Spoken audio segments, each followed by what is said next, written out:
Seenaa gabaabduu jaarraa abbaa gadaa abbaa urjiitiin.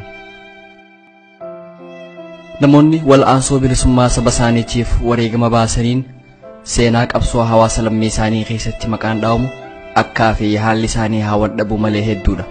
Haa ta'uu malee sabni isaanii diinaaf oggolee hiriyoonni mataa gadi cabsanii dantaa isaanii hordofanuu gadaantummaa lammii fudhachuu diduun qabsoo bilisummaatiif muratanii lammii isaanii wal'aansoof kakaasuun tokkicha fakkaataa hin qabne warri tahan garuu hawaasuma hunda keessatti qaaliidha. Jeenummaan warra xurree qabsoo bilisummaatan miliyoonni irra deemuuf jiraatu baasuuf wareegama barbaachisu kennuuf ka'anii kuni tan warra faana isaanii hordofaniitiin akka tokkotti ilaalamtu. Dinqifama murannoo isaanii waliin maqaan isaanii kabajaa fi jaalala addaa tan yeroon hin moofeessin ni yaadatama. Galmee seenaa qabsoo bilisummaa saba isaanii keessattis hangafummaa fi boqonnaa guddaa qabaata. Wal'aansoon jalqaban umrii isaanii keessatti fiixa bahullee baattu daandiin baasan bal'achaa gucni qabsiisan hamma guyyaa bilisummaatti hanga adeema. Haala kanaan olaantummaa habashaa tan ummata Oromiyaa irratti heera malee jaarraa lama jechuun bara 80 jaaramaa baateef hin diguuf imaammatee manaa bahuun qabsoo bilisummaa Oromiyaatiif daandii saaqeen seenaa qabsoo bilisummaa Oromiyaa keessatti qabsaawaa hiriyaa hin qabne kan ta'e jaarraa abbaa gadaati. Walakkaa bara 1876 gaafa Ibroo Shaxaa lola cirrachaatti waraana Misraa kan Ra'uuf Baashaatiin hoogganamuun odoo loluu wareegame ilmi isaa Haamid dardara ture. Lola calanqoo booda bara 1889 keessa gaafa Minilik summii buna keessatti naqeen Haamid Ibroo galaafatu ilmi isaa Ibraahim ijoollee ture.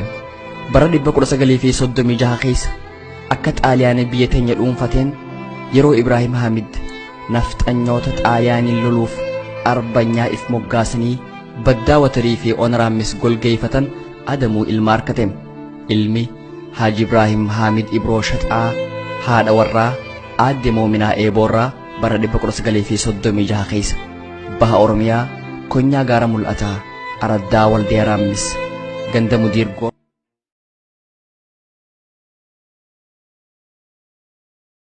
amantii kiristaanaa babal'isuu ture.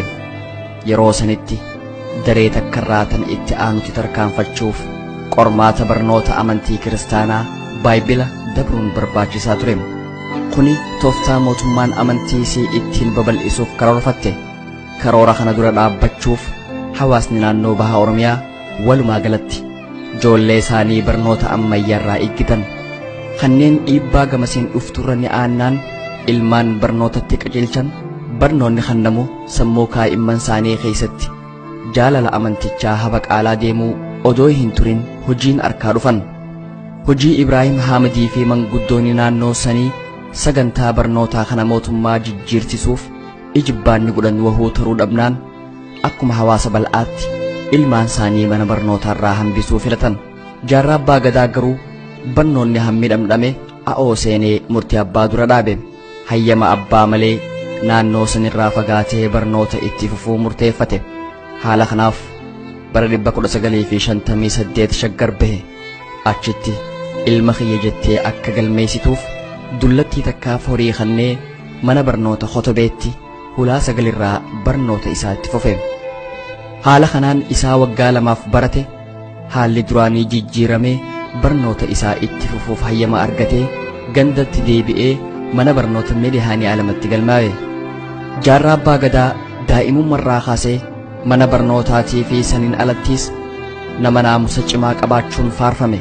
Haalaa fi amala badoo yeroo sanitti kaa'imman harki sanirraa walaba ta'uu malees jiruu sadootan keessatti dhalate hordofuu caalaa rakkataa fi dhabaaf anaannachuu fi gargaaruun nama joollummaan qoma fudhatte.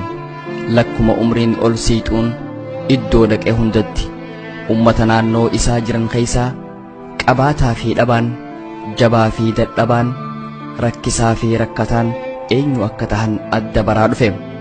Ummata ganamaa fi galgala garaan isaa mararfatuuf kan jallina hiree mude talisummaa fi kashlabbummaa odoon ta'an sirna gabrummaa taachaa fi inni jireenyaan haala wayyaa keessa jirus isaanirraa tokko tahuu hubate. Ummanni inni irraa tokkoo kuni araraafama malees qe'uma isaanii keessatti mirgabbaa biyyummaa dhabanii warra naannawa san dhufan hundaan namaa gaditti ilaalamu lakkumaan harkaa fi dhagayitii jibbaa dhufe. Haala kana dura dhaabbachuu dhiisanii afaanii fi aadaa hawaasa biraa fudhachuun maalummaa isaanii dhoysuuf warra tattaafatan maganfachaa gama isaatiin bakka deemu hundatti maalummaa isaa haalota adda addaatiin mul'isuu jalqabe. Mana barnootaa keessattis afaan isaa dubbachuu fi aadaa isaa agarsiisuun eenyu akka ta'e ifa baasutti seene. Kan isaa bira kutee bara 1961 Oromoota biyyoo Adaree keessatti barachaa turan gurmeessuun maalummaa isaaniitti akka boonan onnachiisuu jalqabe. Gaafa Iidaa galma sinimaa magaalaa saniitti agarsiisa aadaa qopheessuun maalummaa isaanii taraa duraatiif dooyaa irratti baase. Mana barnootaatiin alattis guyyaa barnoota hin qabne warra biraa waliin otoobusaan olii gad deddeemanii warra yeroo makiinaa keessa seenan uummanni balfee biraa fagaatu itti maxxanuun kursiirraa ka'anii fi teessisuun ba'aa gargaaruun lammiin mataa ol qabatanii akka deeman onnachiisuu jalqabe. Haalli kun guyyuma guyyaan keessatti dasaa dhufee hulaa 12tti jaalala barnootaa kan amrii abbaa malee shaggar baheef keessaa xuuxee kan sabaatiin bakka buuse. Jaarraa abbaa gadaa barnoota yeroo sanitti biyya keessatti kan namu xumuree yoo itti fufullee fedhe biyya alaa deemee barachuuf hiree gaarii nama qabu ture. San malees barnoota yeroo dheeraatiin odoo ifin rakkifu hammuma barateenuu caasaa warraa keessaan hojii mootummaa gaarii argachuun jiruu sadoo jiraachuun namayyu caalaa salphaaf ture. Garuu yaaddoon dhibdee ummataa hegereesaa caalaa sammuu fudhachuu bira kuttee haala san maganfachiifte. Akkasiin barnoota dhiisee kootaa fi hofoo kaawiyyaan miidhagan uffatee kuffii bareedduu kaayatee karabaattaa qomarraan rarraasee ganamuu mana heera mootummaa Habashaatti bobbahuu jalqabe. Achi dhaqeetis fedhii fi murtii isaatiin lammiif abukaatoo if muude. Bakka warra heeraaf dhihaatanii bu'ee dubbachuufiin simaa baloota huufiin kanneen gibira shilingii takkaa dhabaaf hidhaa itti murteessan haala kanaafis lafa irraa fudhachuu barbaadaniif horii gaafataman irraa baasee hidhaa manguddootaa fi lafa isaanii dhabuu hanqisuutti seene. Kana malees abbootii daldalaatii fi dooginyootaaf fijaa xiqqoon yookiinis nyaataa fi dhugaatii qofaan hojjechuu ifatti balaaleeffachuu jalqabe. Gama isaatiin yeroo warra ooyiruu isaanii mo'ee oolaniin walitti dhufu horii yeroo biraa arkatan caalaan kan badhaasu ta'e. Isaa haala kana keessa jiru akka jireenya mataa isaa jalqabuuf abbaan qalaaddan asaboota keessaa qaburra qubachiise. Iddoo haaree qubatettis jaarraan hawaasa keessa qubate waliin yeroo gabaabaa keessatti wal fudhate. Akkuma gooroo gadiitti olittis lammii isaatiif haduuduun hojii isaa caalaa qaamaa qalbii fudhachaa dhufte. Hawaasni naannoo inni qubate jiranis haala isaa kana hubatanii jaalachuuf yeroo dheertuu irraa hin fudhanne. Gaafa kaan manguddoon naannoo asaboota walitti qabamanii itti dhufan itti dhaqiinsi isaanii gargaarsaaf ture. Garuu gargaarsi gaafatan kan diinagdee yookiin mana heeraa hin turre. Mana marii mootummaa biyyaatiif filmaata godhamuuf deemu irratti qooda fudhatee paarlamaana keessatti akka isaan bakka bu'uuf ture.